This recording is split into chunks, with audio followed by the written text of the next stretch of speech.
Прывітаннячка! Гэта крынж тыдня, праграма на Еўрарадыё, дзе мы смеемся з недарэчных словаў і ўчынкаў чыноўнікаў і прапагандыстаў.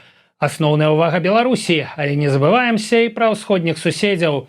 Чым далей, тым больш крынжова выглядае тое, што яны выдумляюць і робяць. Зараз будзем разбірацца, што да чаго. На што толькі не натрапіш у інстаграме. Вось, напрыклад, нейкі мужчына з Казахстана заклікае інвеставаць грошы ў модны цяпер спорт – падал. Открыть спортивный клуб и не сойти с ума от операционки реально? Да, если вы инвестор, а не администратор.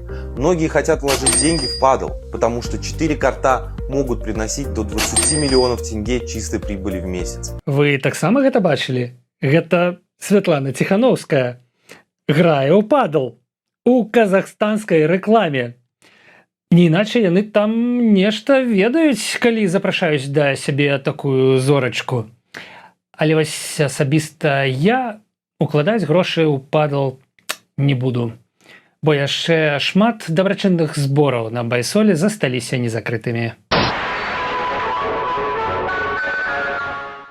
Яшчэ ў 2020 годзе праўладныя актывісты пачалі праводзіць такія, як бы, патрыятычныя аўтапрабегі.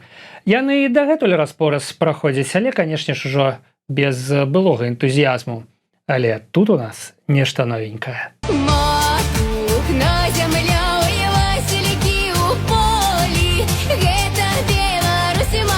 Добрая ідэя на выпадак, калі скончыцца бензін, а патрыятызму яшчэ крыху застанецца.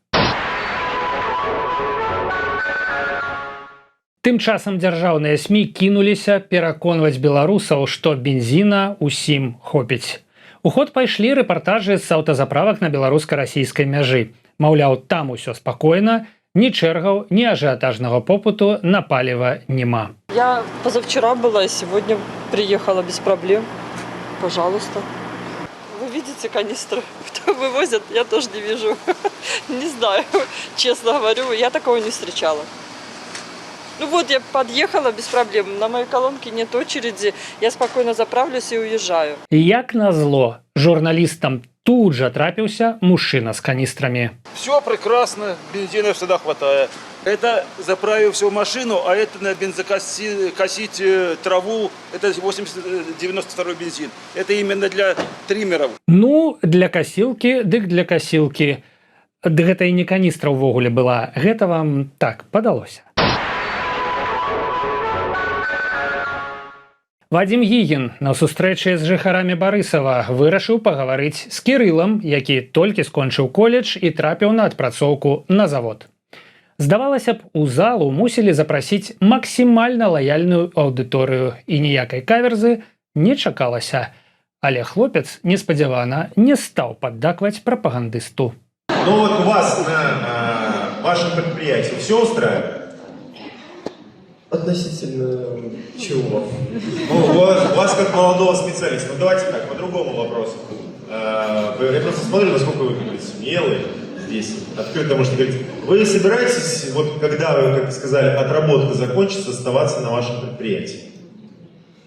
Ну, прям так далеко не заглядываю. Ну, сомнительно. Наверное, нет.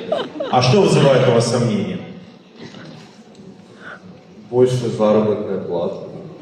То есть хотелось бы больше заработной платы? Ну, да, относительно того, как вот жить в городе, даже на эти деньги, я считаю, что невозможно. Здавалася б, людзі атрымліваюць адукацыю, каб пасля займацца любімай справай, добра ўладкавацца і зарабляць дастаткова для дастойнага жыцця. Але цана беларускай бясплатнай адукацыі некалькі жабрацкіх гадоў пасля яе. Гэта быў крынж тыдня на Еўрарадыё. Праз пару дзён будзем разбірацца з наступнай порцыяй хлусні і прапаганды. А пакуль усім міру, разборлівасці і добрых, праўдзівых навінаў.